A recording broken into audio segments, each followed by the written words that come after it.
Occasion ఏదైనా location ఎక్కడైనా తెలుగువారి వేడుక అంటే ఆలివ్ మిఠాయి ఉండాల్సిందే. మిఠాయి అంటే ఆలివ్. గత కొన్ని రోజులుగా సరిహద్దు ప్రాంతాలు తుపాకుల బాంబుల మోతలతో దద్దరిల్లాయి.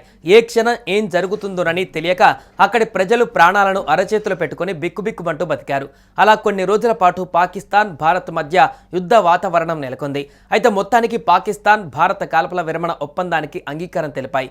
ఇక బానే ఉంది. అసలు నిన్న రాత్రి సరిహద్దు ప్రాంతాలలో ఎలాంటి పరిస్థితి కనిపించింది? పాక్ మళ్ళీ దొంగదెబ్బ తీసిందా? అసలు నిన్న రాత్రి సరిహద్దు ప్రాంతాలలో పరిస్థితి ఏంటో ఓసారి తెలుసుకుందాం.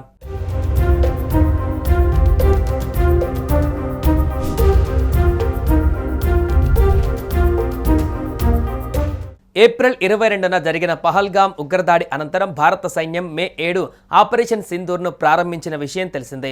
పాకిస్తాన్ పీఓకేలోని పలు ఉగ్రవాద స్థావరాలను లక్ష్యంగా చేసుకుని భారత బలగాలు దాడులు చేశాయి. దీనికి ప్రతిదాడిగా పాకిస్తాన్ ఆర్మీ సైతం డ్రోన్లతో ఎదురుదాడికి దిగింది. దీనికి భారత రక్షణ దళం ధీటుగా స్పందించి పాక్ డ్రోన్లను పూర్తిగా ధ్వంసం చేసింది. ఇంతేకాదు పాకిస్తాన్కు చెందిన పలు వైమానిక స్థావరాలపైన దాడులు చేసి నేలమట్టం చేసింది. ఇక భారత సరిహద్దులో వైమానిక విన్యాసాలు నిర్వహించగా పాకిస్తాన్ బాలిస్టిక్ క్షిపణులను పరీక్షించింది.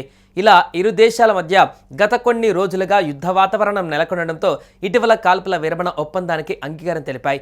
కానీ ఈ ఒప్పందం జరిగిన కొన్ని గంటలకే పాకిస్తాన్ తన వక్రబుద్ధిని చూపించి సరిహద్దు ప్రాంతాలలో డ్రోన్లతో దాడికి దిగి ఒప్పందానికి తూట్లు పడవడం అనేది మనమంతా చూసాం. అయితే భారత పాక్ మధ్య కాల్పుల విరమణ ఒప్పందం జరగడంతో నిన్న రాత్రి సరిహద్దు ప్రాంతాలలో నిశ్శబ్ద వాతావరణం కనిపించింది. రోజు తుపాకులు బాంబుల మోతలతో దద్దరిల్లిన ఆ ప్రాంతాలలో నిన్న రాత్రి మాత్రం ఒక్క తూటా కూడా పేలలేదు. మొత్తానికి అక్కడ నిశ్శబ్ద వాతావరణం ఉండడంతో అక్కడి ప్రజలు అమ్మయ్య అంటూ ఊపిరి పీల్చుకున్నారు.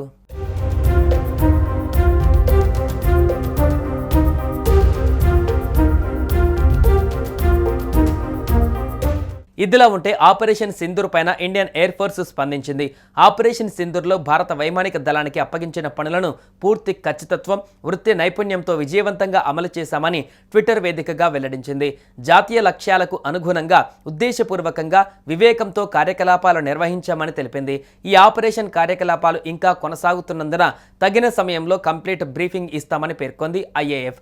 పుకార్ల వ్యాప్తికి దూరంగా ఉండాలని ప్రజలను రిక్వెస్ట్ చేసింది భారత వాయుసేన. కాగా ఆపరేషన్ సింధూర్ ఇంకా కొనసాగుతుందని ఐఏఎఫ్ చేసిన ప్రకటనతో అసలేం జరుగుతుంది, ఎయిర్ ఫోర్స్ ఏం చేయబోతుంది అనేది ఆసక్తికరంగా మారింది. మరోవైపు నిన్న ప్రధాని మోదీ నివాసంలో రక్షణ శాఖ మంత్రి రాజ్నాథ్ సింగ్, సిడిఎస్ అనిల్ చౌహాన్, త్రివిధ దళాధిపతులు ఎన్ఐఏ అజిత్ దోవల్తో భేటీ అయ్యారు. పాక్ కాల్పుల విరమణ ఒప్పందం ఉల్లంఘన, ప్రస్తుత పరిస్థితులపైన చర్చించారు.